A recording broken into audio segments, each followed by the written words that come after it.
I'm going to call us to order at 9:31 a.m. for a regular meeting of the Council Subcommittee on Water Issues. I will do a roll call now. Councilman Montoya. Here. Mayor Pro Tem Rusing. Here. And Councilman Sischka. Here. All are present. Your first order of business today is to appoint a chairperson for the subcommittee. Do I hear any nominations? I'll nominate Mayor Pro Tem Kathy Rusing. Do I hear a second? You know what? Since she's already in the chairman's seat, I'll second it. Thank you. All in favor?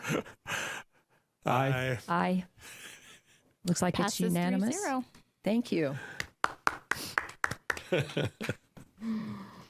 I'd like to make a few comments. I would just like to say thank you to the committee. This is still a nomination. It does have to go before full council, hopefully No, it next doesn't. week. It doesn't? No. Okay. Well, great. You're done. Okay. And this is a great honor, and it is a great responsibility. And I just want everyone to know that in the last 2 years, I did attend every water issues subcommittee meeting, but due to quorum issues, I was out in the hallway watching it on the flat screen. And I just want to say I've always been very involved in water as an elected official. In my last 2 years, I was instrumental in bringing up the submetering of our single-family rental units that seem to be increasing by the hundreds, and that was to increase our water conservation efforts. And I was also a catalyst, along with Public Works, thank you, Craig, for replacing our plastic water mains with ductile iron, thereby saving the taxpayers millions of dollars in the future for repairs and in replacement of water mains, and saving homes from being deluged with broken water mains. And as you know, a well-managed and well-planned city conserves its precious water carefully and wisely. Our wells pump fossil water that was formed in the cracked basalt rock from our melting glaciers hundreds of thousands of years ago. Our partners in managing our water are also the Arizona Department of Water Resources and also Salt River Project. Lastly, we must be science and data-based in our decision-making process. So, I look forward to working with this committee, city staff, and council in managing this finite resource. Thank you. The next item is the approval of the November 2nd, 2021 meeting minutes. I move we accept. I'll second. All in favor? Aye. Aye. Passes 3-0. Next item is infrastructure topic, pumping versus recharge 2021 update.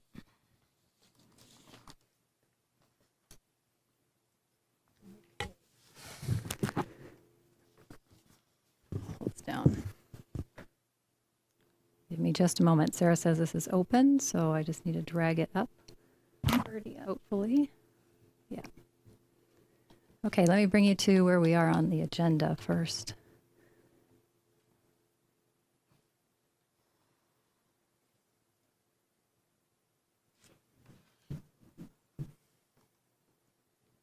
Okay. Well, on behalf of the staff here today, there's quite a few of us. We'd like to welcome this new group, and we look forward to working with you and meeting your needs as to data, questions that you may have, connectivity that you're looking for, all those things. And we also welcome everybody to the holiday season as well. It's nice to see the chambers all dressed up, as well as the hallways here at the city. So we look forward to working with each and every one of you. And please don't hesitate to let us know when you need certain information along the way. So with this topic, I'll give you some background. I know that Chairperson Shishka will know this one, but this might be a little bit more familiar to the others in the group. So this was a standing item that was comparing the pumping of the city production wells to the recharge deliveries at the city's underground storage facility. And this was a request of the previous group. I think it was to help understand, one, how the data flows in to the city and how we know what we know. It was also there was a great interest in saying we were recharging a lot of water. But we also knew that in order to recharge that water, we had to pump it first. So, and I think also the piece on the two supplies, that's not unique to communities across Arizona or in other places. But we do have distinct rules related to those supply types, and so we need to follow those. I'm going to move down to the chart that's been developed for this calendar year. So I think what's important here is that the data is going to move around over time. You know, there's some basic trends that we generally see. We know that we have the effluent supply throughout the year coming in because people are using that. We have certain regulations on the surface water that look different as to when we can start moving that. We have differences that we'll see over time with when those supplies become available. Once again, effluent's going to remain somewhat, is going to track with our production, what we're getting back generally. It's going to show trends like in the summertime when there's a lot more use and we have to pull a backup well. It's from the recharge facility to add to the system. If we don't have enough effluent supplies to send out directly, we have to recover some, and we have permits that allow for that.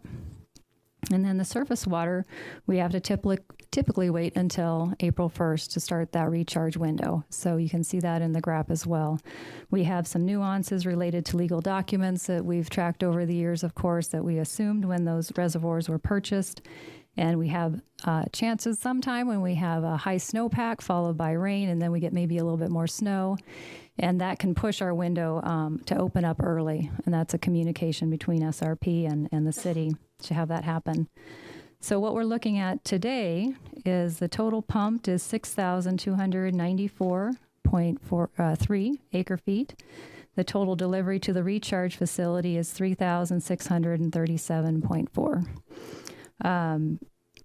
The goal has been that generally you want to match, at least on the surface water side, everything that you put down has to be recovered within the same month or within the calendar year. That's a state requirement. So the city works to do that, but you can see in the, April, May, June, July of this year, our reservoirs weren't full, and this is part of the natural conditions. So nobody has the crystal ball, but in-house, staff has to work together to figure out what that recharge plan might look like for the coming year based on what we know at the time. And then we have to be able to move with conditions. So we'll see what this winter brings. And we know that we're getting some rain, hopefully later today or into Friday. This item, because we're moving in to a new calendar year and a new group, if I may make a recommendation, you might want to hold off on seeing this in January and wait until probably April. That's when we'll have what we won't call provisional data anymore. Right now, everything you have in front of you is provisional because we haven't done our check to get it through all the steps to turn this into the department as part of our annual water withdrawal and use report.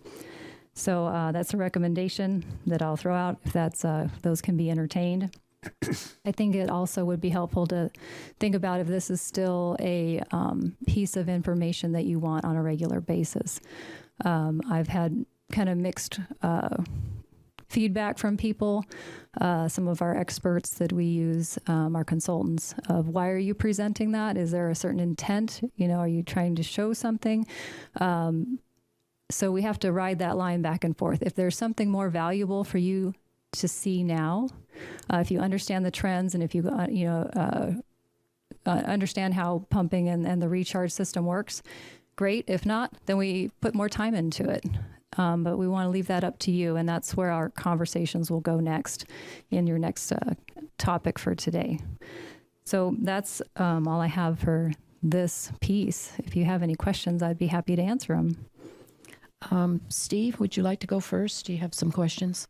For the question, no, I've been living this for the last few years. I think I'm fine with what you had to say, Kathy. Okay, thanks. Brandon, do you have some questions? Yeah, Leslie, you mentioned that some of the consultants have indicated that there might not be a necessity to show this information on a monthly basis. And I'm just curious, what's the thought process through that, like versus doing it versus not doing it? Yes, Chairperson Montoya. So the gentleman, we have a team right now working on our decision in order of assured water supply. Yes, we have Herb, we have Mike, we have another professional engineer, Bill Greenslade. And so I think the thought process is that this was looked at for a while, I think twofold. I think maybe the subcommittee didn't quite understand how our recharge practices worked. And so we went through several rounds of showing maps and how we move water and built this table here. But the information back was it's not really buying you anything. It's giving you information, but it's not helping drive your decision making necessarily. What you pump, if you're recharging, you have to pump it in the first place. I guess this might be a bias of my background, but I'm just a fan of more information as opposed to less. So for me, and you guys probably have opinions about it too, but I would be a fan of seeing more information than less. I think about it when I'm sitting down with a client and talking about finances. Like I show them a track record, not just of what's happened in the moment, but going back through time. So I personally would be a fan of seeing more information, not less. But if there's concerns that this, obviously I don't think you can make broad sweeping choices around a short window of information. That seems pretty evident. I think all three of us probably recognize that as well. Yeah, I agree with Brandon. I'm also an information seeker and I have a science-based education. And I think having a regular report kind of keeps us on top of things. So I would definitely encourage that. I would like to make a comment. Do we have a 2,700 acre-feet deficit for the year? Is that what the numbers are showing between our recharge and our pumping? That is the difference. I don't know if it would be considered a deficit. I don't think you're always going to be able to recharge everything you pump out. Right. We just don't have those kind of supplies available to back the groundwater supply fully. Okay. So it's just, I think if we look back in time, we ran, and maybe that's what Chairperson Montoya is thinking of, maybe that's what others are thinking of, is when we started this, we looked at, a 5 to 7 year record. So you could see bigger trends and how it happens with the recharge facility. And that's what I look at. Are we getting ready to run in? Is this kind of our 7th year when we usually see that we don't get as much precipitation as normal? So we're going to have to modify and be aware of what we're doing a little bit more. Leslie, so are you suggesting that there's other information that might be more useful than this specific set of data? It could be. And that's where we're going to poll you a little bit today in our next topic to figure out, are there other data sets that are going to be more critical to you in your decision making this year than others? Any data set can be available. It's just that what frequency do you see it? You can see, as of now, we're not showing you November, December because the timetables for us preparing a packet, we have to cut off, at least a month or two ahead of it. So all I'm saying, I think, is that I'm trying to help understand, and we'll do more of that in our next topic, of what information you might need to make decisions that you might have to make in the coming year. Right. And we can pull any data set. This one has become kind of the running one. And if it tells you something that you definitely need to know to make a decision, then great. We want to have that here. If it's something that you can see quarterly, that makes more sense, then we bring it back quarterly. If it's an annual item, then maybe it's, there's a certain timetable that we bring that in for you. So this is not going to go away. It's firmly in our, databases and our practices. I just want to open that door that there might be other things that might be more important. And I'm not going to say what those things are because we need feedback. This is how this committee works is you tell us things that you notice, and we share back also things that we notice happening, and we try to work together to have good outcomes for the community. Okay, and Councilman Shushka? Thank you. I think that this was asked for just to give us perspective. I think it's really important. If you look at these numbers, it goes from 79 to, or it goes from 150% down to 8%. But that average is really what's important. And I think that I wouldn't mind getting it on a quarterly basis. It is what it is, right? But I think that it's really important that we be given perspective in as many ways as possible. And this was what we considered in past water issues committees as being important, but maybe not on a consistent basis. Yeah, I agree. You know, there are going to be swings in the data. As you can see, June, 8%, September, 150%. So it's important to keep an eye on, I guess, the general trend. Okay, thank you. And I would just like to commend our water resource manager, Leslie Grazier, for all her hard work and dedication. I look upon you as the compliance officer for us and working with ADWR and making sure that we meet all of their extremely complicated regulations. And I just really appreciate all the effort that you've been making, and I'm sure the rest of the committee feels the same way too. Okay, thank you. I need to share this out. The deputy director is here today, and she's my supervisor. And then Kay Sito, we're both water resource project managers. So the city doesn't have a water resource manager anymore. We have 2 project managers. Okay. And so I think it's important to, and that's how we get to know each other a little bit more. Maybe in conversations that you have with Gwen, she can lay out how we're structured. And it's been my pleasure working for the city. It's been interesting to dig through the records and get the history because, as we're saying, history, data, all those things help lead you to better decision making in the future. You don't fall into the same hole, hopefully, that you found yourself in earlier. So thank you. It's been a pleasure working with the city on these items. And Chairwoman, you do have a couple of public comments. Just for my own edification now and moving forward as we conduct the meetings, do you prefer to take the in-person comments and then the Zoom comments, or vice versa? I prefer the in-person and then the Zoom. All right. So we will start with in-person then with Tom Rusing, please. Good morning. I think the question was already asked, but I was still a little unclear. So when you're looking at the 6,000 versus the 3,000, that is what's pumped and what's recharged. Is that what we refer to overdraft in the big picture, or am I misinterpreting that? Since we're still working on formalities and how we do things, I want to send it back to Chairperson Rusing. How would you like us to take questions, or which did you want to decide? How we respond and when we respond? I think we would probably all have that question, so please respond. Fair enough. We'll get our protocols all in place as we go forward. So to your question, this is not the overdraft number. This is just one piece of data that's comparing the pumping versus the recharge.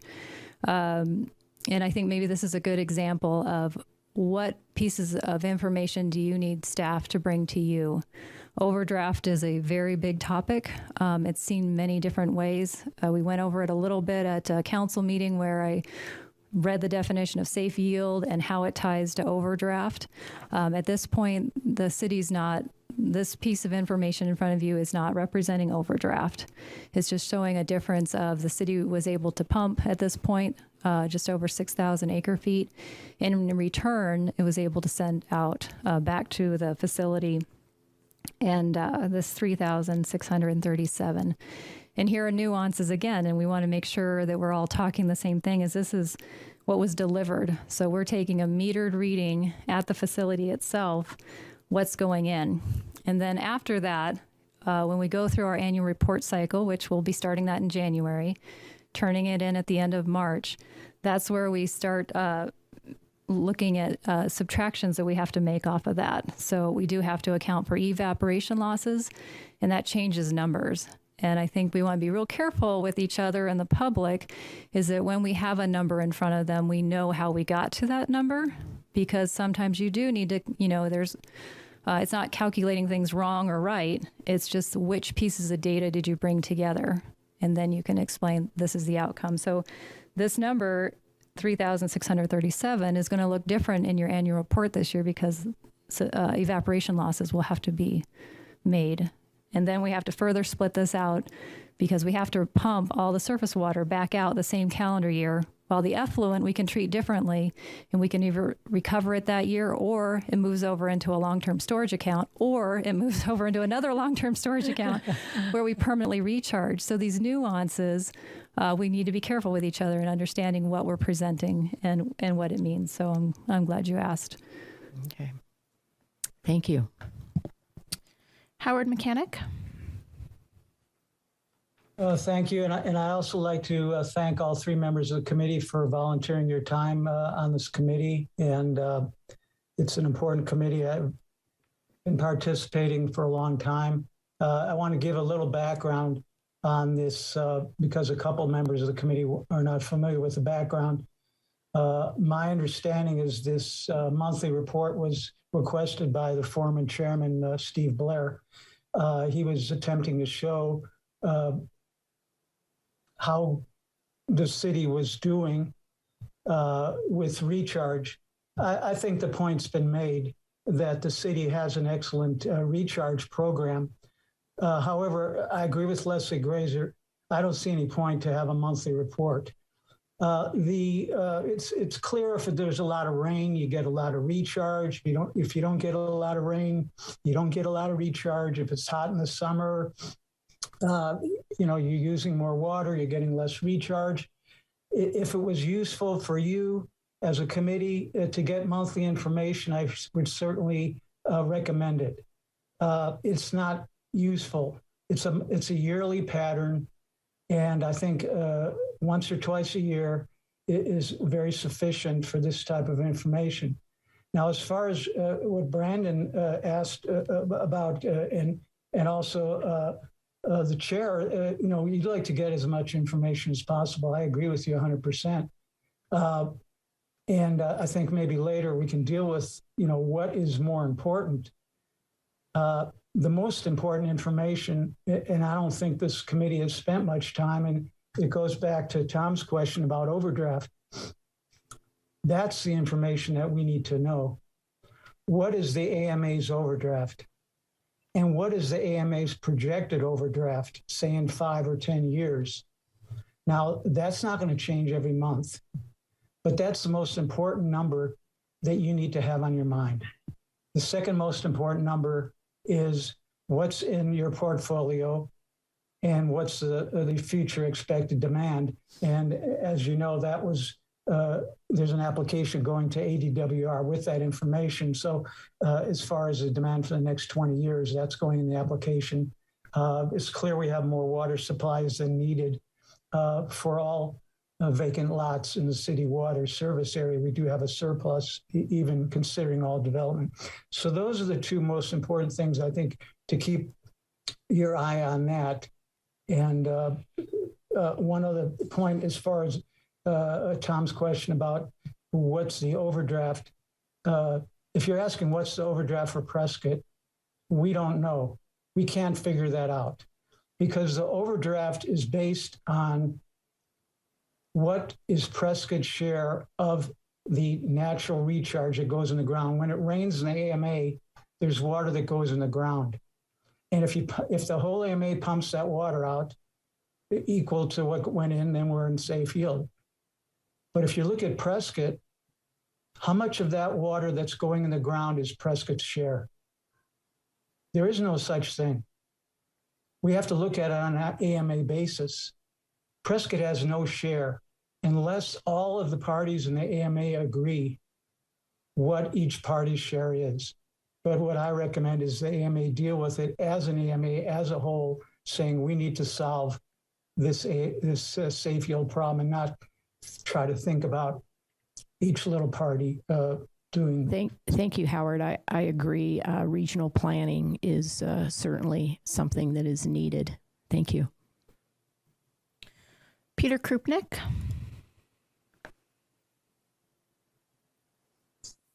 Good morning, and welcome, Brandon, to the new council and the committee. It's good to see you all. Just an aside, the sound of the committee's mics is very distorted, whereas Howard's was clear. So I don't know what's happening this morning, just as a note. I think maybe some of us are getting a handle of the mics. Following Howard's comments slightly a little bit, some of the numbers that Leslie has given us before, but if you look at our future water demand, as it now stands between what's committed already and what's projected, I'm going to round the numbers. There's about 5,000 acre feet more per year projected out there. And we're currently using 6,000. So, that's a lot more water going into the future. And I think that's something this committee ought to have high on its agenda going forward. Thank you, Mr. Krupnik. That's all. Okay. Any other comments from the committee? Okay. Shall we move on to item D? Focus topic, introduction of calendar year 2022, discussion regarding the Water Issue Subcommittee resolution, annual calendar, and forecasted topics. Okay, let's look at this packet of information. Once again, it's to help you get your footing and for us to be able to work together well in the coming year to know what we look at and how we prepare and things along that line. So I'm not going to reread your council memo. I'm sure you had a chance to read that yourself. The first item that we have is the council resolution. So this is, well, it's interesting. Let me see when it was signed. It was signed 2017, but this resolution is basically the same as it's been for many years. And there might be considerations that the subcommittee wants to make to update this. But as we look at this now, I'll just highlight a few things here. As you know, it's an official subcommittee of the City Council to research and guide on particular issues of interest of the entire City Council. So we know that you're our kind of brain trust for water to talk these things through and then bring that into the bigger group. So that's a good thing to have. The next element here talks about it's a standing committee to act in an advisory role to the mayor and council. Further down, it speaks to, here again, guidance. You find it right here. Guidance to the mayor and council in considering important water issues and water policy. Pulling more highlights.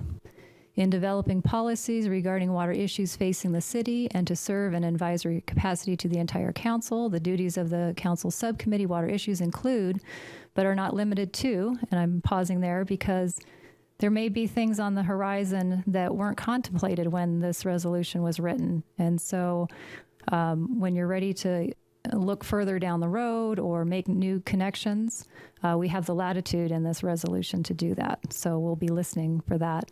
The tracking of the condition of water supplies that were allocated for any given calendar year. Here we take a pause. City's former practices were a checkbook type of look where you would look at what was allocated in a given calendar year. With the current policy in place, it looks a little different now. And so there will have to be some kind of reconciliation as to how the group wants to move forward. The city as a whole wants to handle their water supplies. Moving on, making recommendations as to water service agreement applications. Here again, you have had some changes a little bit. There was a firm practice of a water service agreement application. We can see in policy now it talks to water service application and takes out that agreement part. for clarity for yourselves, the public, for staff, as we're managing these things. We need to have some thoughts on, we have development agreements, there's will serve letters going out, there's contracts that are being written for a smaller property, there's IGAs, that, you have a lot of different instruments that are used. And so those probably need to be looked at a little bit as to how that settles into place. Discussing and recommending positions on water management topics. An example might be a position on a water management topic could be a position internally for the city and their water, who you serve. It might be a position that you want to take on a bigger scale at the state legislature. And so we have to make sure we have that coordination among the city manager's office and your lobbyists, Mr. Ahrens, the connections that you have within a group called NAMWA that also looks at policy. So you have a lot of interconnects. And providing advice and recommendations on any other issues directed to it by the majority of the council. So once again, you have a feeder down, of course, from the council as a whole of maybe something's pressing and that needs to be worked on with this group. So I know it's hard to kind of walk through a resolution, but I am hoping this helps set the groundwork of where you want to go so we can help meet your needs. So moving forward, it does speak to a 3-member group, which we do have today. That's wonderful. And that they shall serve for 2-year terms. It says sitting members on the Water Issues Committee may serve successive terms if duly nominated and voted by the entire council. So when we get to that 2-year point, those that are sitting here now, we'll want to make sure we're calendaring for those kind of activities so we don't miss a step in procedures that we have. Or if there's a change in how this group is seated and operated, that's might be in your one of your future discussions here. Moving on. City Council Subcommittee for Water Issues shall meet at least once a month and follow all open meeting laws. So generally we have met once a month. There have been times, just for background, where either we didn't have enough for an agenda, it made no sense to take your time. And so we said, okay, we are not having this meeting, whatever, in May. But we prepared a brief synopsis of maybe issues that you might want to be aware of. So, the resolution doesn't necessarily give that latitude, but choices were made, at a city manager level at some times, current and former, that, we don't want to have you sitting here if we don't have things that we really need to discuss. It also allows the door to open up for additional meetings if there's something pressing and it just isn't timetabling to just sit down and talk once a month. Room can be made for that. Okay, quorum. This is important. A quorum of 2 city council subcommittee water issue members are required to conduct business as a subcommittee. But you also have to remember that if there's 2 of you meeting, we have quorum and that has to be posted. So if there's a topic that you want to discuss more, there have been times where, it's each individual member. We can do that. But if there's 2 of you together, we have to post that. We don't want to be stepping outside of open meeting laws. And the last piece here is the Subcommittee of Water Issues may establish its own rules and procedures that are not inconsistent with the resolution or applicable laws, rules, blah, blah, blah, blah. So that piece, here again, you might see down the road, you might not have it today, but we're opening the door so you can see the full range of responsibilities and opportunities within this water group. So I don't know if you have any questions on that piece, but I'd be happy to pause there. Chairwoman Rusing, I have a question. Yes. Leslie, what's the mechanism for making modifications to this resolution? Well, I think we would turn to the deputy director and work on writing something different. We would have I'm not indicating that I want to necessarily. I'm just curious what that process looks like. It would go through council. Okay. Yes, it would require a vote of the full council to change this resolution, but staff would be happy to work with the committee to do that if you had changes that you thought were worthwhile. At this point, I don't. I'm just, like I said, I'm just trying to learn the process. Yeah, that's how it happens. Yeah. Thank you. Thank you for that clarification. Yep, we go back up to council. So, but we would work on it here to make sure that it made sense, and then we'd move it on up through that. I have one additional question. I'm sorry. So some of the issues that you're talking about, or that this resolution talks about, in my understanding, there is going to be a draft new policy that's been working on for the water policy that will change some of how this works, correct? I will defer to Gwen because she's been working on that. I'm not. Hi, Gwen. Hello, good morning. Yes, as we move forward with the new water policy, if that's a desire of the council to do that, then we would most likely make some changes to this resolution to reflect what's in the proposed policy at this time. But I believe there's still a fair amount of work to be done on the policy, but we can certainly do those two things concurrently. And my understanding is the mayor has a separate ad hoc committee that's working on that policy as well? That is my understanding as well. Okay. And so what would the coordination between that committee and this committee look like?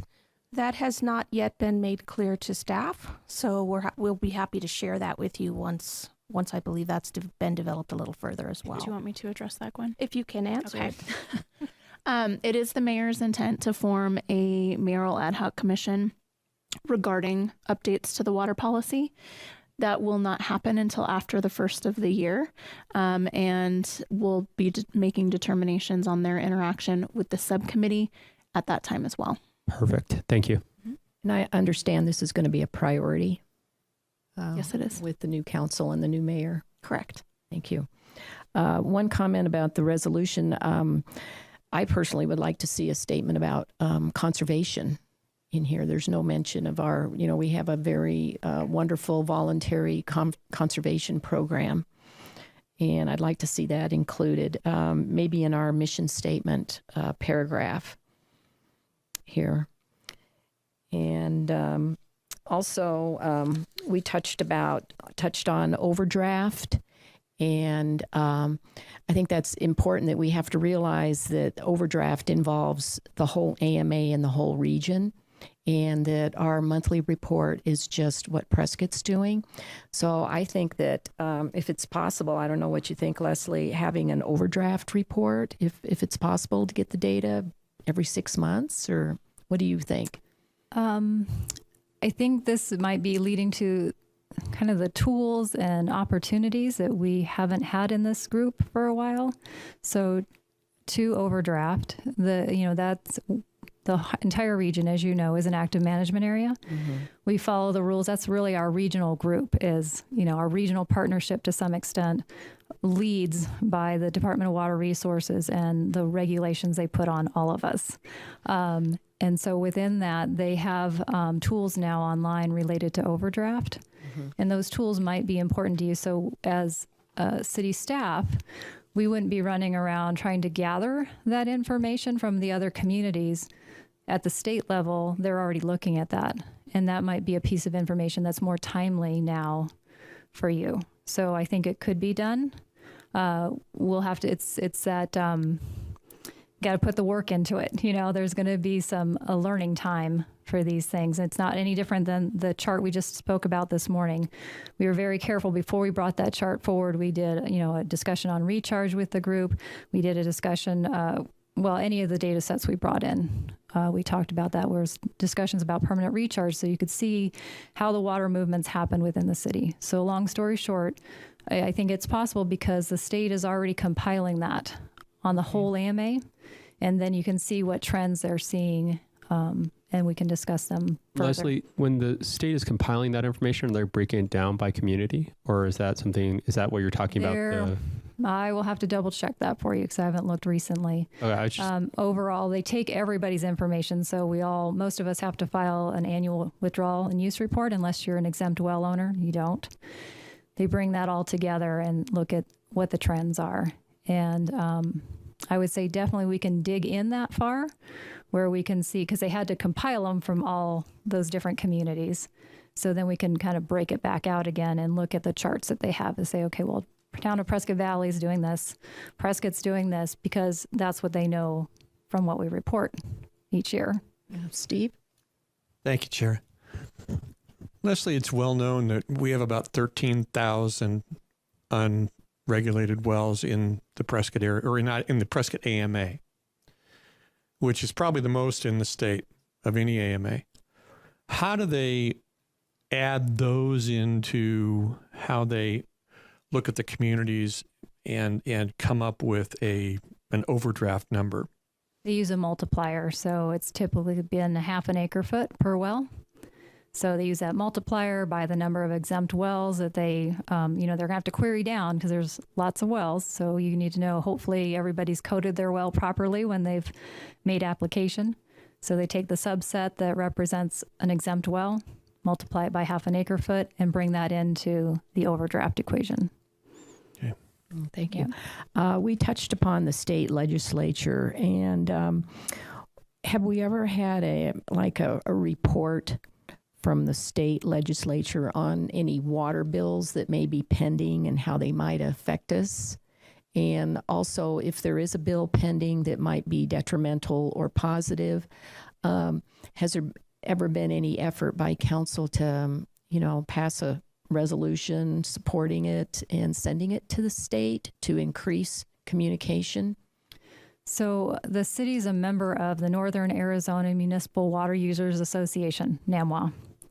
And that's the policy group where those of us in Northern Arizona, if we're concerned about legislation, then either we as a group, move in a positive, negative, or neutral position on that. The timetabling of that, once again, is really hard because legislation moves pretty fast. So Councilman Blair has sat for many years, and when they pulled that group together to try to make a decision on a certain piece of legislation, they move as quickly as they can. So overall, the answer is yes. The city's been party to that through NAMWA. But then usually it's me for quite a few years that I run back and forth and go, wait a minute, we have Tyler also working on legislative issues for the city. Right. And so we need that communication happening. And then, as I said, Mr. Ahrens is a lobbyist. Ron Doba with NAMWA is also a lobbyist. So we can't have two lobbyists coming in and having a different take on something related to what the city wants. So we have to be very careful about that. But yes, is the overall answer. The details is the running that staff does behind the scenes to make sure we don't have a hiccup somewhere. But would it be possible to have a report kind of on a regular basis to this committee so that it kind of brings everything together? Just potentially, I think that would be, once again, the deputy director manages this now. Mm-hmm. So there would need to be a discussion on how that would work. Potentially that could work through NAMWA. We get regular reports. One of our members watches all the water bills. We all talk about the water bills, but they move quick. They change quick. Mm-hmm. So it's that timing of if we bring you something, if we put something in packet, if our requirement is to have it to Sarah by a certain time and we have changes along the way, which I think you understand, but we have to be able to note those things and not have you working on a position that's, they've already dropped it and it's nothing's going to happen now. So how that coordination works in the city is something that the deputy director, I'm sure, would like to figure out how we do that. So let's just can we put that on the list as things that you're thinking and that's why we're doing this, is we're trying to talk through how would you like to work in the future and what things do you think you need? Yeah, just more communication with what's going on at the state level with their water bills.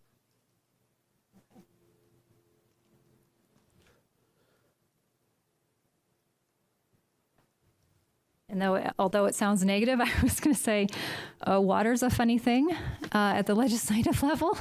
And so you can work, really hard in one direction and everything falls apart. There's been time and time again, bills have been taken. So I guess it's, don't get too set on something and then feel bad about it later, because it just seems that water is tricky once it gets into that political realm. Mm-hmm. And how it's going to work, because not only are you looking at something of how it might affect this region, Southern Arizona is looking at it too, and they have a different set of conditions. And so they might see it as terribly favorable, and we see it as not favorable. And so sometimes you just have to go neutral because you can see that it's not going to affect us, impact this area as much, but they absolutely need some kind of additional legislative authorities to make something happen down there for Southern Arizona, and vice versa. I mean, it's all over the place, but we'll get into that when we decide we're going to go there. How's that sound? Thank you very much. Okay, any more comments from the committee and any public comment or Zoom? I do have one comment. Howard Mechanic? Yes, and regarding what the committee can work on in the future, and I think it's a little bit telling that when the question was asked about a report on the overdraft, Leslie basically said she couldn't tell you. Now, that shows you how important that has been for the last committee. I think this committee is going to take it a little different. Now, the overdraft can fluctuate year to year. You could have a wet year and you could say, oh, we're in safe yield this year.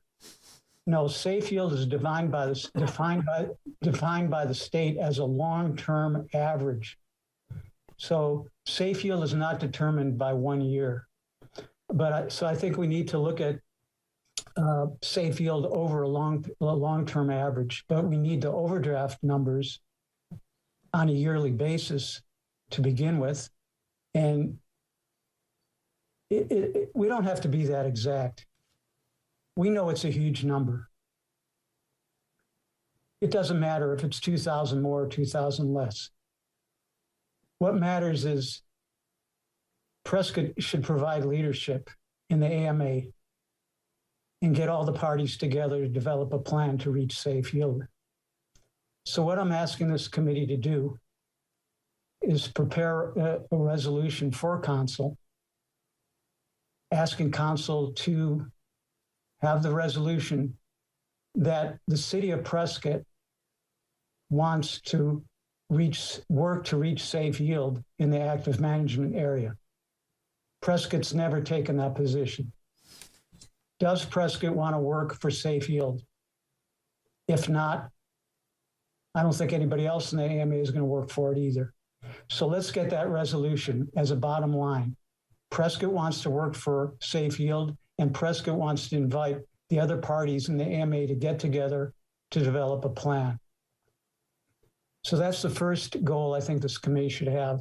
The second goal is suggest to council how to deal with the Big Chino project. The city doesn't need the Big Chino project. The city doesn't want the Big Chino project. The public will not pay for the Big Chino project. Prescott Valley wants the Big Chino project. The city of Prescott is contractually obligated to Prescott Valley to pursue the project or sell its share to Prescott Valley or sell the whole project elsewhere. So that's my suggestion, that you have a working meeting, one on safe yield, and spend more than 15 minutes on it. Have a working meeting on safe yield and maybe 2 meetings, developing a resolution to forward to council. As far as the Big Chino project, I know some people, when they're running for office, said, well, let's keep this in reserve. If Prescott Valley agrees, that's one thing. Prescott Valley's already said they want that water within 10 years. Prescott does not have the option to wait 20 or 30 years and put Prescott Valley off, because you're subject to a lawsuit if you do that. So what you need to do is sell your share to Prescott Valley, at least offer it, and then go from there. But I think you need to spend a meeting on it, at least more than 15, 20 minutes. So these are 2 topics that have not been discussed by the previous Water Issue Committee, and they are the 2 major issues that I think you should deal with. Thank you. Thank you, Howard. That's all. Thank you. Would you like to move to the next piece? We have a couple more pieces. Okay. How are we doing on time? Okay. Madam Chair, could I just ask one question? Leslie or anybody else, Gwen, I know that the chair meets with you beforehand to establish the agenda. And at that time, the chair can ask any questions they want. My question to you is, I would like to do the same from the standpoint of going over this information and coming in informed and with some questions answered already. How difficult is it for you to double that effort between the chair and, say, a member of the committee? That is achievable at a staff level. We just need to know who would like those one-on-one sessions with the staff. We're happy to provide the time to give you as much information as possible so that you're prepared when you come into the meetings for discussions. But as Leslie mentioned, 2 of you constitutes a quorum. Right. So we would have to do that individually, but we are happy to do that if that's a desire of any member of the subcommittee. Yeah, I was just wondering if that was going to be overbearing or if that was doable. It's achievable. Okay, thank you. Mm-hmm. Thank you, Chair. Good question. Okay, you want to look at a calendar real quick? This is the next piece. And so we build this to keep ourselves on track so we get our memos in on time, that we are communicating with you. As an example, as soon as we wrap up this meeting, we'll be already working on what that next agenda looks like because the timetables are so tight to get it through several levels of a review process. And then the clerk's office needs their time as well to, it's not a magic button, they need the time to get everything stitched together and posted to meet these requirements. So this is how the calendar looks. I think it's pretty self-explanatory. What I wanted to bring up is that, our meetings are typically the first Tuesday of the month. In January, it's been postponed a week, so the deputy director asked that we go on the 11th versus the 4th, likely because we have holidays in between, and that makes it even more difficult to hit those timelines for posting. But overall, this is in the packet for you as well as us, and maybe this helps figure out when it's good to have those either one-on-one meetings or Gwen will be working with Chairperson Rusing on what that next agenda looks like when it comes in, when we draft it. So I don't know if there's any questions on this. We're looking at monthly meetings at this point. We know where they're going to land. We know when we have our things due. We know when the holidays are going to hit. If there's anything else that is helpful on a calendar in the future, we're happy to add that in. Looks like it's pretty regular for the rest of the year, first Tuesday of the month. Yeah. Okay, we can count on that. Thank you. Yeah. Kathy, I have a question. It's Brandon. I noticed, and Sarah, you might be able to speak to this too. I know that on the city website, we will post when a meeting is happening, and it seems like, as a matter of course, we typically do that when there's an agenda. I just wonder if, to make sure that people are aware of these meetings happening, since we have a schedule in front of us that basically says, is there anything to stop us from posting that the meeting is happening, say, tomorrow, or on the website we could say January 11th without the agenda, or is there a concern around that? We do have a notation on each of the board, commission, committee landing pages of the website for the ones that do meet consistently on the same date or day of the month when those meetings take place. For example, it does say on the Council Subcommittee on Water Issues that they meet on the first Tuesday of each month. Now, we do have a number of boards, commissions, and committees that do not have a set meeting schedule. In that case, it is obviously very difficult for me to provide that information on a landing page too much in advance of a meeting. But for any of the ones that do meet consistently on the same day or date, we do have that information on the website. Also, we're working with the IT department on getting sort of a master calendar of upcoming board, commission. Previous to a presentation to council? We'll discuss that. I think that's part of our next piece here is getting a feel for what things you might be seeing this coming year and the time table for that. What we'll have in July of 22 for the comprehensive agreement number 1, the 3-party effort, $5.6 million project so far on the science of monitoring and modeling, will be the modeling itself. And so what happens, well, we're not even there yet. It's building the framework so we can make decisions. That's what this model does, a groundwater flow model. And so our consultants will drop that report with us in July. And then I think we need a little time to digest that. And we do need to communicate that out to you, those pieces of what it looks like, what it is, because I think it will become a discussion topic because there'll be future steps you may or may not want to make. So yes, I think the answer is yes. We're going to have to work with you and deliver information in a timely fashion, and also bring you up to speed a little bit, because this project has been marching along, but you have so many different things you have to tackle as a council member. We're going to have to figure out how to get you, to where you need to be, and then also answer any additional questions that you have. So I don't know if I answered that other than let's say yes, because it is a yes. We have to make sure that you're aware of this work and what's going to happen next. What does the city want to do next? How does the city want to engage in either data collection for another 3 years, or is there some other path the city wants to take related to that intergovernmental agreement that we have?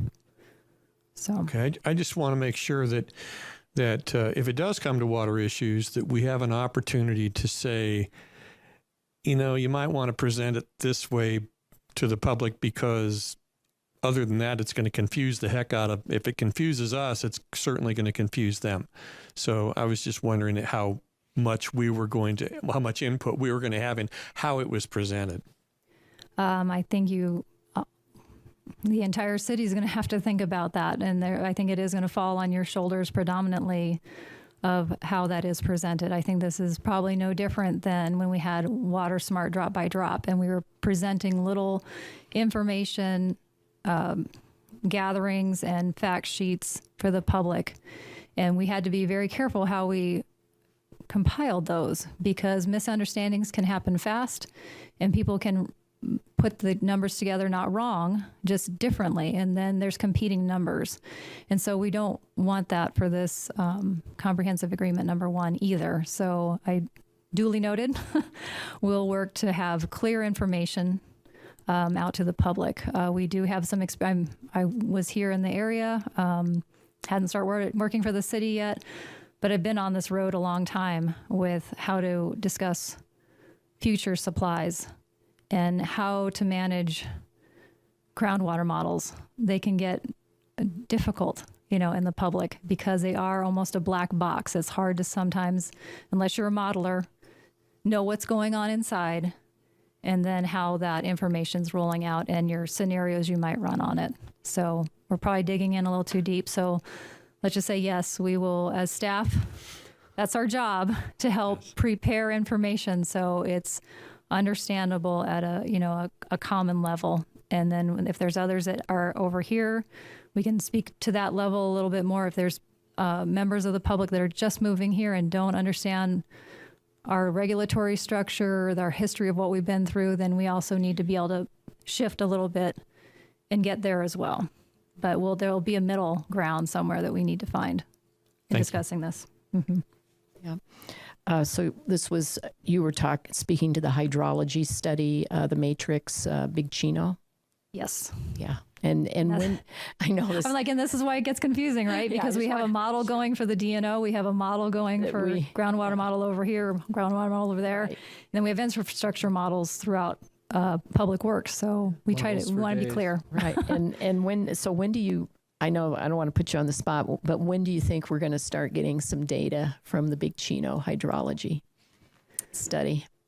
Well, we have it now, but it's in draft. And so we're always hesitant to start putting data out while it's draft. Mm-hmm. For the data, I think it would be best to look at the city's website. I maintain the Big Chino piece and put on the annual report each year. So that's your first kind of stopping ground to look at what the annual report for the project looked like and the data that we know that we're gathering. So you have that range that you know that. And then when you're ready for more detail, then that's why, we have staff and consultants and others that can help tag into those areas of interest.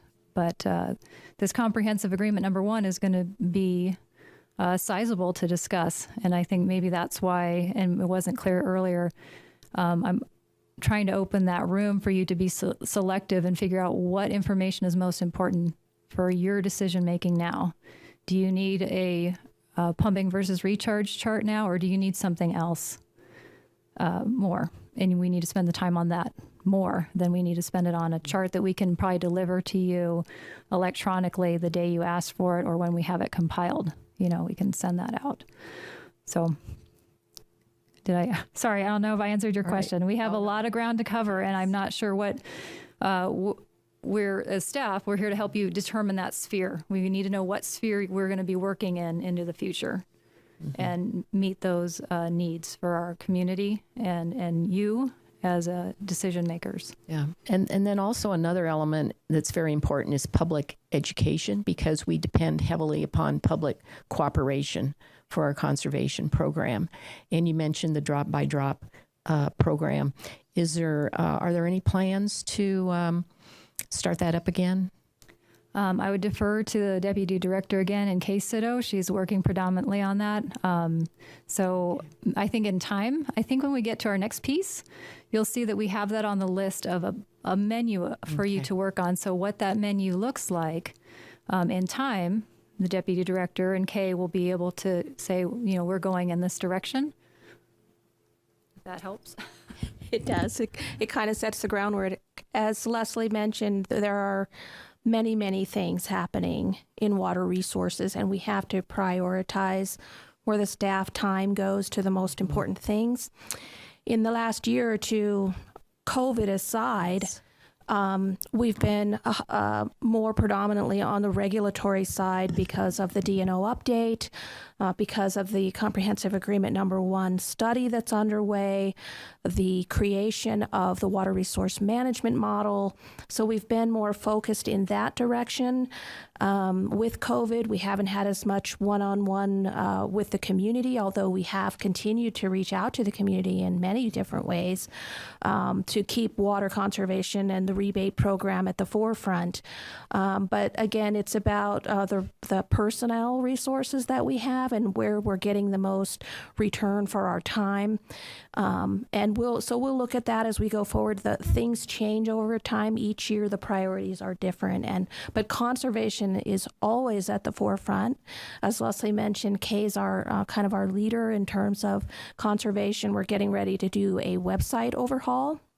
We've done a little reaching out to some other communities. I've seen some really fantastic things. We will actually have a link on our website that will take you to a separate water conservation website just for the city of Prescott. It'll be interactive for different age ranges, and it will include a lot of Leslie's drop-by-drop. There was a lot of time and personnel time invested in that program, and they recorded a lot of those sessions. And so that information is still available, but perhaps we'll make it available in a different way. So we're just trying to maximize our resources and do the things that are the highest priority each calendar year as we move forward.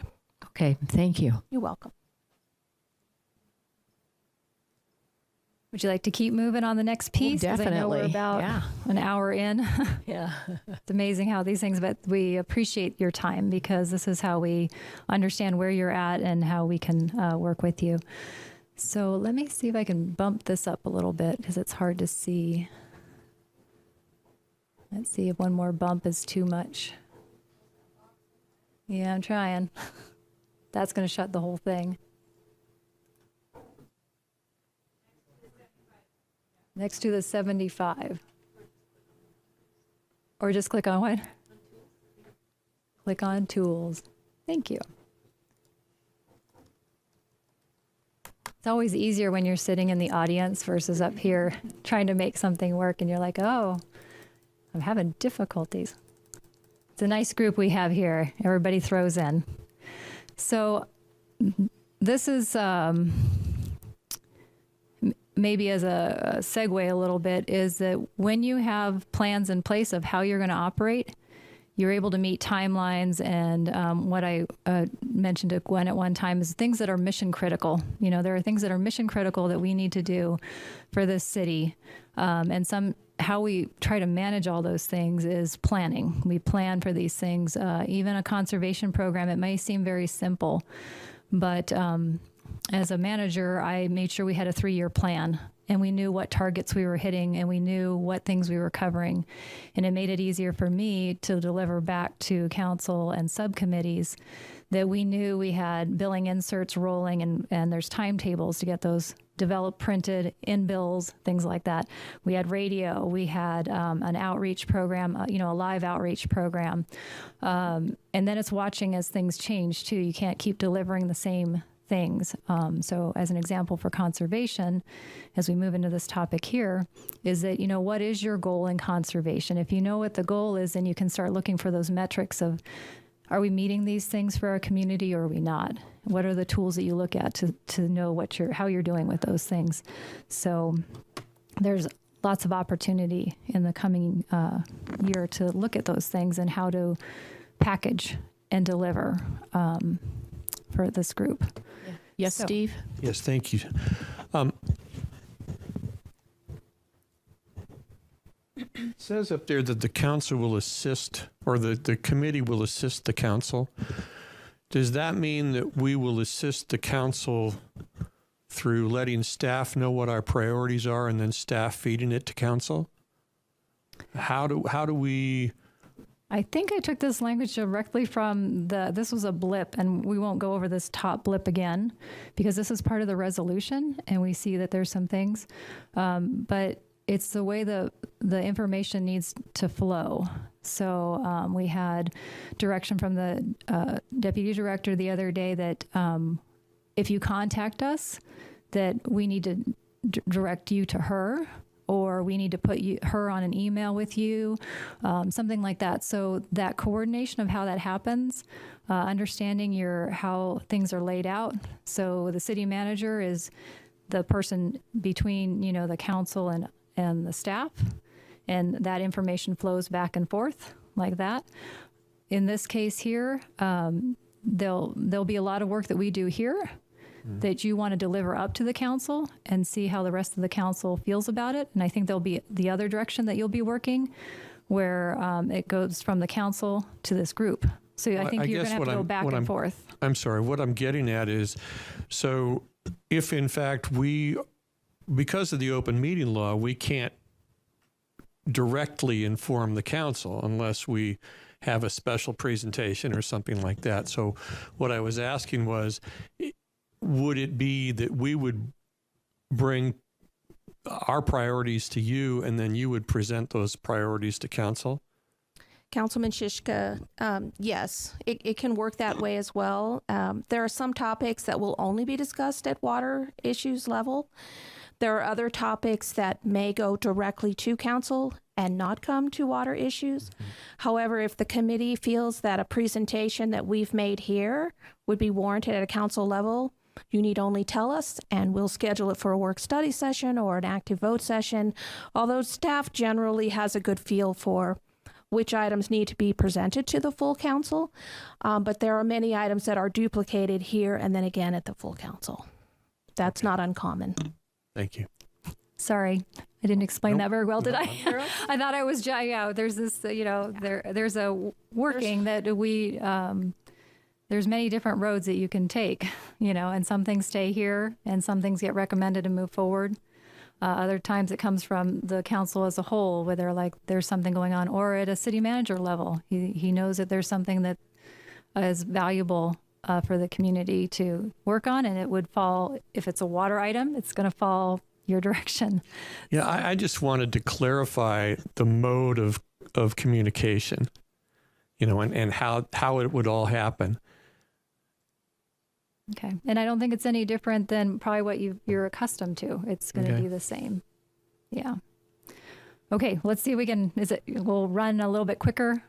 This is just, once again, I put this forecasted item together because we had a new group, I think, in 2020. And once again, it's helpful to know what might be in front of you, what's on the menu, so to speak, and what things that you're seeing from your constituents that need to be brought forward as well. So this is just a clip from the resolution. Forecasted topics, once again, it's basically the menu I could write down and say, these are the things that we know from a staff perspective of what you might need to be aware of and you might want to have on agenda. So water policy, of course, because it talks to policy development as part of this group in your resolution. So we're at a to be determined. I think this didn't change from a few years ago. So the policy was being worked on in-house, not necessarily in this group. As you probably recall, it was brought to council as a whole. There was a table set up here and different presentations were being given. So we'll need some direction on and I think that direction's coming, as you can hear from different folks, how that might work. Memberships, I do want to highlight this today. So the city pays monies into these groups. I wrote down the structure and how much is paid in. Today, you do have former Councilor Blair sitting, representing the city at both of these groups. And I put and Councilor so-and-so as an alternate. So Chairperson Shishka has sat as alternate at times when Councilman Blair wasn't able to be there. And so that might be a decision at maybe your next meeting that we could formalize something so you could decide who will be your alternate. That would be the mayor's determination, actually, Leslie. Okay. So Thank you, Sarah. This is what we need to determine and put on the list. So we'll send this back through Gwen as deputy director and on up to Sarah. Thank you for clarifying. But we have to have this discussion. It's very difficult when we're calling in-house here, asking, and we understand you all work or you have other commitments. But if you miss a meeting, then we don't have quorum at that meeting. And so I'm on the phone with Sarah or somebody at City Hall saying, do you know where Councilor so-and-so is? We need him for quorum or she for quorum. And these groups meet in Prescott Valley at the library? We're mostly virtual at this point. Oh, okay. Yeah, we've tried in-person meetings as we could, but, I hate to bring up a sad note, but we did lose a member of ATTAC to COVID. And although we were all, trying to be as careful as we could, we did have in-person meetings. I'm not saying where it came from, but we will probably be virtual for a little bit more. Well, I think what's important here as well is the NAMWA meets the third Friday. So in considering who might be for the mayor to select that person or talk to that person, they need to know when the meetings are. So NAMWA is the third Friday, and they meet quarterly. So it's not an every month commitment. And then the Upper Verde Coalition, they meet the fourth Wednesday. So you might have different alternates for, one person on this one and one person on that one. And typically, it's been amazing working with Councilman Blair. We covered a lot of ground, and we used to literally cover a lot of ground. There were long drives, it seemed back and forth to Payson for meetings and up to Flagstaff and back. And usually we'd grab our partners along the way. We've always been interested in regional cooperation, and that included carpooling with Prescott Valley, Chino Valley, if they wanted to as well. We'd just get all in the truck. And Councilman Blair would just haul us all over to the meeting. So, so we're not saying that's needed anymore. It's just I wanted to make reference that he's put in a lot of miles in many different ways. Sounds exciting. They can get exciting when you're talking water in the car, and then everybody has to take a break from it. Moving forward, so we have that noted. The governor's and ADWR work groups. This one we can probably get into another time, but we do have a local Groundwater Users Advisory Council. We do have an active governors group. So these can be time intensive for staff to keep track of what's going on. This is important. The ADW's management plans work group. So they are formulating the next management plan for the area. The city it'd be advisable for the city to read and advise on that one, comment on it. this block also just shows you have various contracts. So if they're, of course that makes sense, I think, is if you have a topic in front of you, you need to read the contract and the background, maybe the previous contracts, so you can see sequentially what happened. That's city staff job to lay the groundwork for you, so you have those pieces, and then can make a decision if you do need to make a decision. Once again, that sphere of knowing what's out there, to understand the surface water recharge, it's really good to know that we have an intergovernmental, we have more than that. We have an intergovernmental agreement. We have stipulated judgments.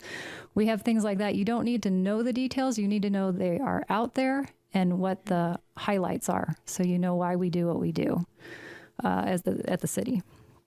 As you can see, comprehensive agreement number 1 is on here, and you'll see that come back around. Regulatory requirements, we're going to be working with your calendar to deliver things in a timely manner. The annual report is due March 31st, so we put our helmets on and stay low during January through March, because we're cranking through all the data that Public Works water operations and wastewater operations has gathered over the year, and they do a great job, but the difficulty with spreadsheets is they lose formulas, that sometimes they don't roll up right, and Kay and I will be doing that again this year. She'll be leading, did a teaching round last year. I think we have most of the pieces in place, but if one piece of that data isn't working, it holds up the rest of the report. The decision order, this is big, and I think that's why, once again, I was recommending we'll all have to figure out how to use our time to take care of the most important things. And if it's not a pumping versus recharge chart using your time, it's going to be this decision in order. We're going to have some activity related to this next year once we file it. Also coming up is every 5 years, we have a drought management plan that needs to be submitted, so we're due. That was just being worked on again. We've been kind of touching on it, but we have looked at it again. We don't miss deadlines here at the city. We work really hard to plan ahead and be ready, so this might be an element you might be interested in. Your conservation education, absolutely. People who've talked to me over the years, I said water management always has a conservation element. It just doesn't go away. That's part of water management. So if we're talking water management, there's always conservation education. You have to have those pieces. We have that. Here's your infrastructure topics. Here's the pumping versus recharge. It stayed on there. There was a request for static water levels at the city production facility, volumes pumped at the city well fields. Chairperson Shishka probably remembers we carefully went through a PowerPoint, so you understood the well fields a little bit more. You understood how we took those static water levels. We tried to prepare carefully for those things so they don't get confused here among us, and then as well as in the public, back and forth in those conversations. And the last one is your water resource management model. So this piece, this is your future, I think, and we've been working, we've never had more than enough staff. I mean, I think anybody would say that, but we've tried to very carefully plan over the years to get the city to a point where you're using modern tools, GIS-based, being able to look at your entire service area and call out things of, we can see it on paper. We can say, well, our customers are predominantly residential. If we look at the pie chart, and I don't think we did this for you last year, but in previous years, you'd have a pie chart and you'd be like, wow, we serve a lot of residential. We have a small industrial commercial. We have a governmental, which is kind of us and some others. So as you're laying out your policies into the future, you need to think about the makeup of your pie. Have you provided through your decision and order, your ability as a designated water provider, when is your commitment to residential done? And you want to save a piece of that pie to build out the commercial support services. These are questions I think that you'll want to be looking at, and that's partly why we have this water resource management model. We need to assimilate a lot of data sets quickly and also show them in mapping format, because we can have that conversation so much quicker. So this tool probably left the shed a little bit early. So we need to think about, and I think this is the group that does it in concert with staff, in concert with our other departments, is to how do we use this tool to work on the future items that you need to think about. I think it'll also help with the policy. It's guiding our decision and order. Yeah, I think it's going to have multiple uses. And then we have to make sure we have the staff support to keep that element operational. I think as an example, in previous policies, and I'm not sure how I can explain this. I'll see if I can do it succinctly. If you were working from a checkbook standpoint, we're going to allocate 200 acre feet per year, and we're going to subtract off uses along the way, following a policy of how much is going to go to residential and how much we're going to hold off for commercial. There's been a lot of lessons learned in that process. Quite a bit of time has gone by. Is there a better way to manage your water supplies into the future? If you're looking at 200 acre feet were allocated, and we look back at 2017, 151 acre feet was put into play. 2018, it looks like maybe 128. 2019, we had policy changes. And so, as I said, we have different documents moving, and maybe you don't have that connectivity that you need. So we can look at that. It says about 94, but there were other development agreements happening along the way. And so the tracking of those things, there needs to be a common ground as to how we do this, so it's reproducible no matter who's here, whatever staff. So then we look at 2020. That's where you had an agreement amended, and 900 acre feet that was going to be in play when Big Chino arrived was put into play. So you need to look at all these different things. And then some of the systems are showing about 40 acre feet was allocated. If we look at 2021, we had 68 acre feet plus 753, 821, plus some other things of water that was put into play. And I think what I'm trying to explain here is if you are looking at a checkbook, you have to figure out what the balance actually is. And at this point, when we're going into a DNO, and you have a water resource management model that we're using for those purposes, you're going to have to kind of recalibrate a little bit and figure those things out.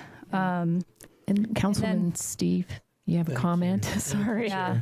Sorry, am I overwhelming with too much? I apologize. Leslie, when you say it was put into play, that doesn't mean that it's going to be used that year, right? Not 853 acre feet plus, whatever. That's a development agreement situation over a period of years, right? Absolutely, but it's also a subtraction from the checkbook. So you don't have that available anymore to entertain other interests. So you can't say, well, I understand, we all understand growth doesn't happen overnight. But if you've made a commitment through a contract for a certain volume of water, that's not in play anymore. You have to look at what is still available.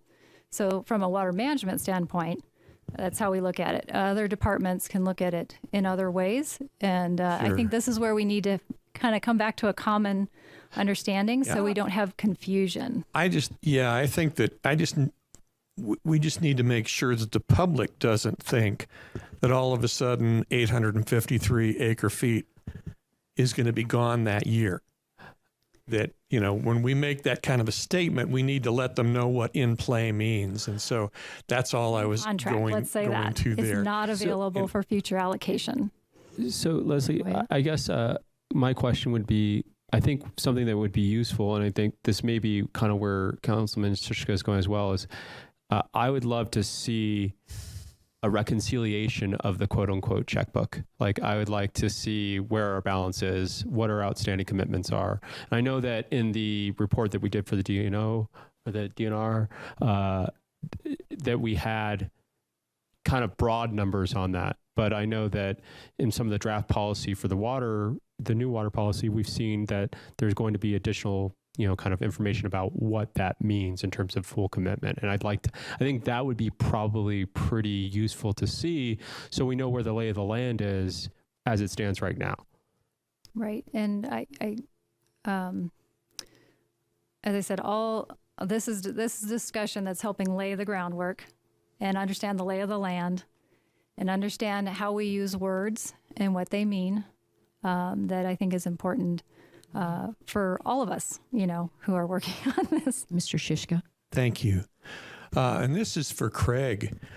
Craig, you know that one of my pet peeves is to find out how much water is being returned to us from new developments like Granadell's Estates. How confident are you now in the meters that you have in place? Thank you, Chairman or Member Shiska. That's a tough question, because as we've looked at it with a microscope over the last year, then that's where we come into play. That instead of getting more answers, that we say that yes, we believe it's really accurate. We got more questions, because and we get answers throughout the year to those questions, because we find out that every time it rained, that then it introduces water into the wastewater system that comes back, and we're metering, but we didn't sell that water. That water came from the good Lord. And so we get in there. So then we find out that we've metered more water coming back than what we delivered to the people in the subdivision in there. So that has been a challenging. It's all that bottled water they're drinking, right? Yeah, and or the beer that came home. So that has been a challenging item.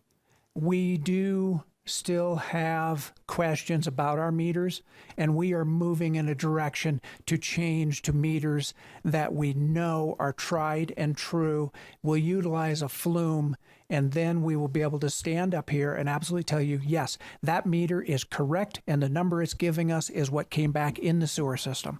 What's the timeline for that? It's under work right now. Staff is expecting a proposal back from the company any time this month, and then we'll be proceeding with changing them out. Well, and Craig, the reason I asked that, it's that while density may be visually unpalatable to a lot of people, it is also very efficient from a water savings standpoint.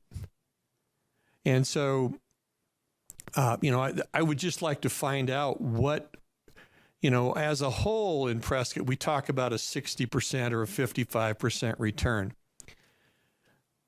But in these new developments that are going to be going on into the future, it would be great to have an idea of what they're sending back, because they are performing the density function, so to speak, and very little is going into landscaping.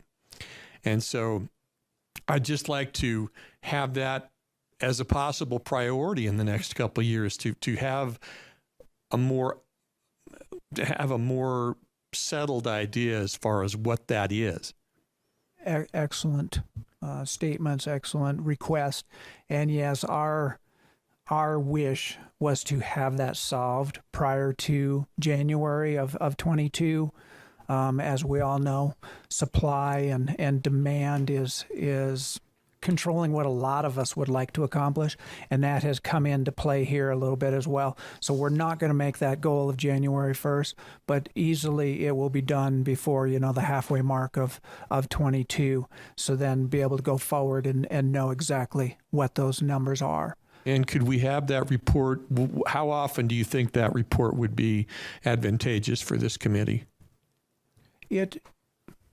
Maybe the information is up there regularly, but an actual review and discussion on it, then just like some of the other topics that have been gone over today, it'll kind of be a decision then whether do you want to actually go to a full discussion about a quarterly or semi-annual, then that'll kind of come into play. But as far as the information being regularly available, that's possible. Okay, thank you. Thank you, Steve. I think that's the end of the list here, but as I said, that's just staff thinking of things that you might want to be aware of. I think there's more to the sphere, but when you sit down with Deputy Director in the next week, I believe, to look at what the January, next week or two, I guess, of what the January meeting might look like, we'll put forward some thoughts for you. And remember, you still have your current water policy, and there's water service agreement, water service applications that are added so that you can make recommendation or make other decisions for it to go to council or not. So you, if we want to try to keep these meetings at a certain time, for an hour, hour and a half, or if we have to plan for an hour and a half for some reason, we hope that we, as staff, we can make sure we do that you have the time you need, or separate meetings. The other way that used to go at one time is the city manager would work with each member, bringing forward, monthly updates and things that might be pertinent related to a topic on water. So that's this is all we have on our agenda today. We have some general announcements if you'd like those, but I'll turn this back to you as to where you want to go. I have a few questions before we go to the announcements, just kind of loose ends. Going back to the D&O on the assured water supply, when do you expect that to be released? When is the state going to come out with that?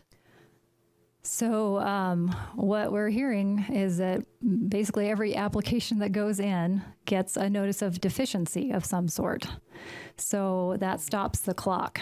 So we could be in this for a while. So we're going to file on time, and that's by December 31st. And then from there, they have a window to make sure it's administratively correct. So they have all the administrative related pieces. And if they don't, then they might send us out a notice of deficiency. And then what happens then is that we as staff scramble again with consultants to bring together what they feel that we didn't provide. And then it goes back in. So I wish I could tell you exactly how this was going to play out. The best we can do is as we have information come in, or I can sense direction of where things might be going, we can prepare to put that on an agenda for you, the pieces. Okay. But I remember the last request we had at council was that there was expectation that the application would be posted on the website once it was filed.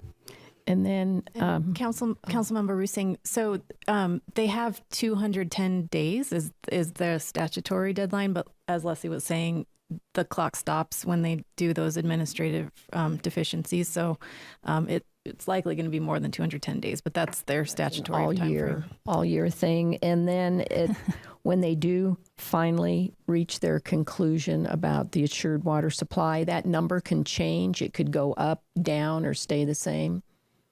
Yeah, our portfolio might look a little bit different when we get it back. There'll definitely be different conditions. It comes out in a decision and order, so it's a legal document. Right. And then we make sure through our negotiations and discussions, that's why we also have an attorney that worked with us before the last time we took this in to negotiate how we will handle things. A really good example is the Big Chino. It was in the document. It said that we thought we'd have an approval of construction by a certain date. If we didn't, we had this condition or that condition, then we'd go back in for another modification. So, I wish I had the crystal ball. I could tell you, I know from studying this for many years and trying to get the city ready for this next wave that we're approaching right now. It is really hold on to the board because we'll see how it goes. But the last time we opened up the D&O, it started in 2007. We didn't get it back out until 2009, end of 2009. And then it had, there's a public notice period. And so that there were public comments that weren't going to be resolvable, I guess, at a certain level. So then it went to administrative hearings. And then, and this is so I'm not trying to spook you. I don't work from a perspective of fear. I'm trying to be realistic. We'll have to watch how this goes and know how it's going to roll back out. Once it made it through the administrative hearings, that was September of 2011. Wow. So I guess that's why I advise caution in knowing your sphere, in looking at your policy and knowing how that might relate or how it should relate to your DNO, and looking at your bigger picture of what the city wants to be related to water supplies into the future. There are decisions, there's always decisions to make. And I guess I should just leave it at that. Okay. You have work ahead. Thank you. Any more comments? You have 3 people in the Zoom with their hands up. Okay, thank you. We'll start with Leslie Hoy. Hi, I'd like to go back to the discussion about the SRP modeling study. I need to get some clarification because I get asked about this all the time. When are we going to know and what's the date? And I know that Leslie said and has said that the modeling would be done in July, but now I'm not sure what is going to be made public. So what I'd like to know is when will we know the impact on the Verde River and whether mitigation of pumping will be possible? Is that happening in July or is that not happening until some later date? Leslie? From what I know at this point, I would say that is not going to be known in July. Effects to the Verde. Okay, thank you. Okay, and then do you have some guess as to when it will be known? Yeah. I'm sorry to take up time, but I guess I need to preface this is that bringing in another supply is a long, long march. So I wish I could tell you when this will be. It's going to be a decision of the 3 parties, and the city has heavy responsibility related to being the landowner out there and having an IGA with Prescott Valley to meet their needs out there. Decisions are going to have to be made at a council level as to how you proceed with Big Chino. The next step that the staff will probably be recommending is that we're going to have to look at running scenarios. And so this goes to Ms. Hoy's point, is we'll have a model that is operational, and then hopefully we'll all agree that we like this model. I've been in this business too long where you bring out a model and everybody tears it apart, We're going to have to decide if this model is sufficient to help us get that next foothold in water supplies as to what works in the region. Once you have that model, the group is looking at running scenarios on it. So you don't know if there's going to be impacts on local groundwater users or the Verde, or if there needs to be a mitigation plan or, the or, until you work the model. So what we're coming out with is a model that's built. There are going to have to be decisions on if there's monies and time expended to run scenarios on it. And I think that's where Ms. Hoy is getting at. She's saying, well, when will it tell us what we want to know? And so I think we still have quite a ways to go. And so to put this in a historical perspective, just like I did for the DNO, knowing your timelines of what it might be really long, it might be short. It took from the 1940s all the way till 1998 until the city acquired Watson and Willow reservoirs. So those discussions went on for a long time. So as I've told previous mayors, is that how did I say this? If we would have had, if this was solvable, we would have had this solved a long time ago. But each generation has to work with the variables they're given and look at, what kind of outcomes they hope to achieve and what they hope to leave for the next generation. We wouldn't be having this meeting right now if it was all solvable and we said, yep, everybody gets water. We're all great. We don't have to manage these things. It's not how our real life is. So sorry, I digress. Yeah. Leslie, did Leslie have any more comments? Nope.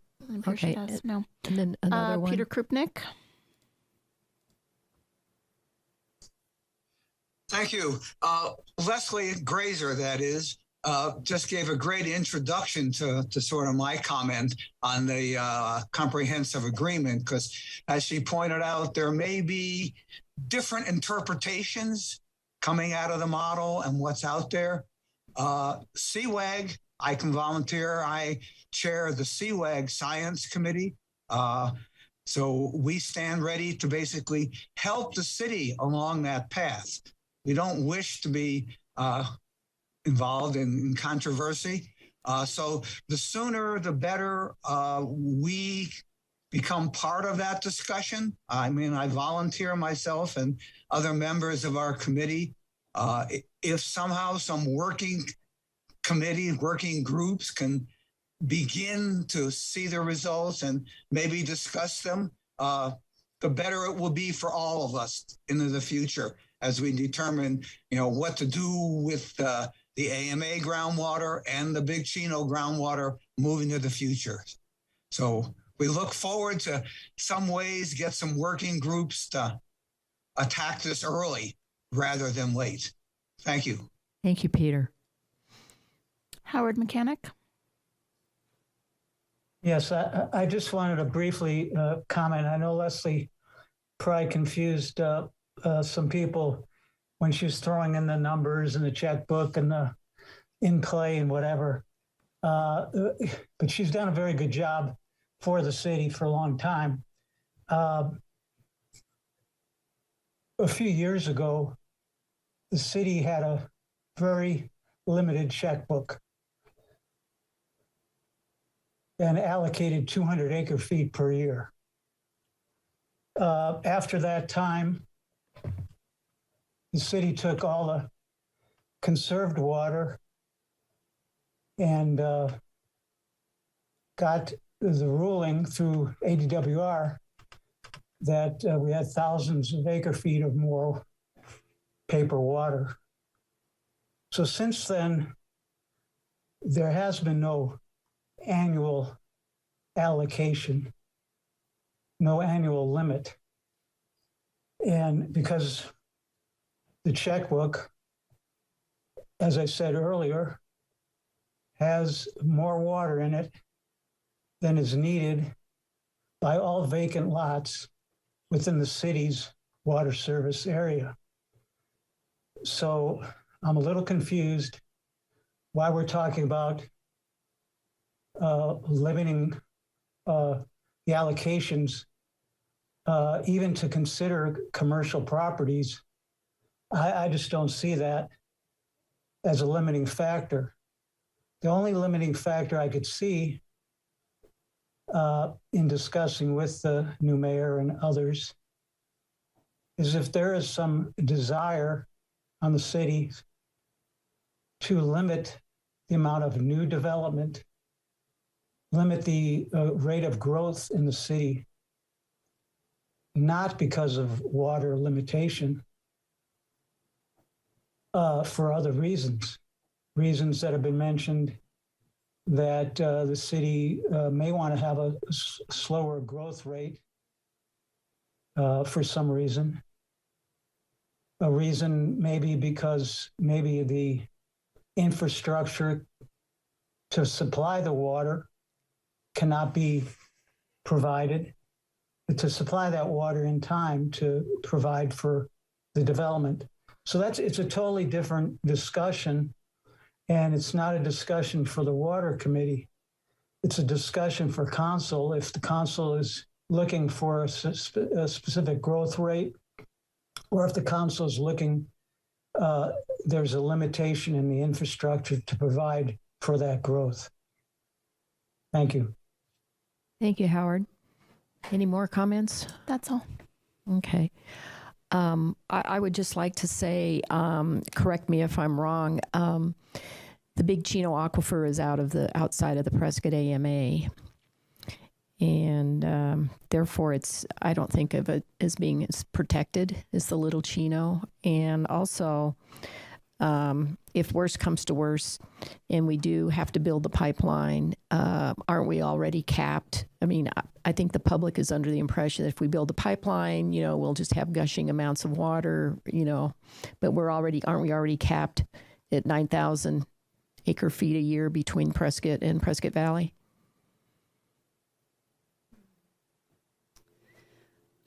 I'm going to speak carefully because I think it goes back to us all understanding apples and oranges and making sure that we're using words that everybody understands. The Big Chino right now in the city's decision order is 8,067. Okay. And so here again, there's just so much to wade into when you go into water discussions. You have additional supplies beyond that, but a resolution was passed years ago that the historically irrigated acres volume would be set aside for mitigation. So these are the discussions that, the understandings that have to be known. You have to know these things so that you can have meaningful conversations and not have part of the story or not enough of the history to make decisions. That's what we have right now. So we need to look at how this DNO is going to shake out. We certainly don't want to be coming out with less water, but there will be decisions along the way that maybe even this time frame doesn't resolve or address. It's going to be the next generation when you're talking a future water supply like Big Chino. Okay. Alrighty, thank you. Anything else? Oh, yes. Hi, Bryn. Good morning, Madam Chair and members of the committee. It's great to be here today with the council Christmased up. Good to see you. Just wanted to let you know, you probably noticed you've got planning staff in the room.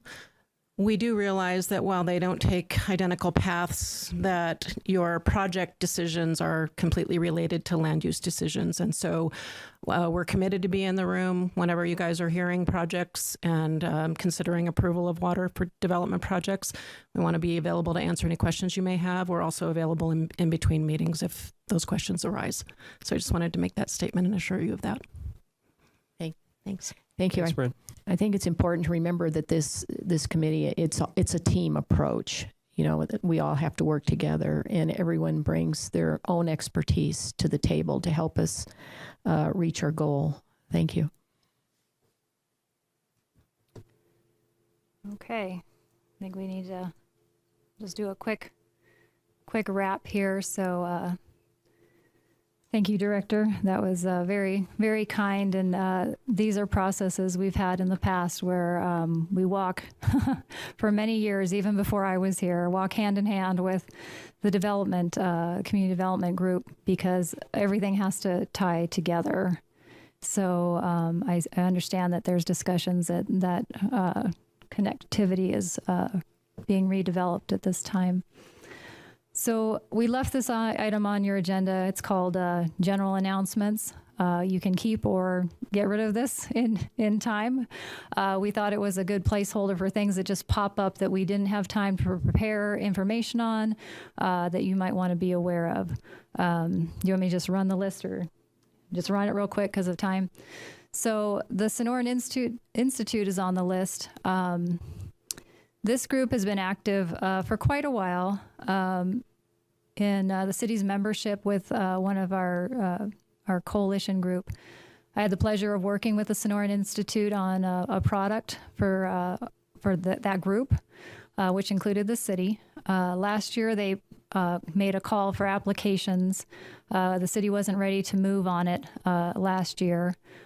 Kays picked it up and moved the application forward, and the city was accepted to do this. It's a growing water smart workshop. So as I mentioned a year or so ago, it's tying land and water. They go hand in hand. And so I was really excited that hopefully we could have done this last year, but now it's this year that we can do it. And that's how you just have to watch for things to timetable. So this will have a group from the city that'll sit down with the Institute and explore some of these ideas. Just because we do it one way here in Prescott and it generally works in the future as of like next month and into the next year, we're going to have to determine what works for the city that we should retain and what kind of future thinking we need to bring on board. And so I think this will be very timely in March to help, and it will have a diverse group. It has Bryn's group in there. Kay will be there. We're kind of reaching out feelers to see if there's anybody else that helps us work this discussion through the Institute and see what kind of things can be brought back. We already talked about the submittal of the drought plan, so we might just send that to you. I don't think it's going to be a heavy decision topic, but you need to just be aware it's out there. And then we talked about the Namwong Coalition board meeting, so there's some work in between there. So just some quick examples of things that might be general announcements, if you like those kind of things in the future. And that's it. Okay. It's over. Thank you. A lot of housekeeping chores to do today. Started, yeah. Thank you. Are we done? You can adjourn us and then we'll be done. Okay. This meeting's adjourned. Thank you. Thank you.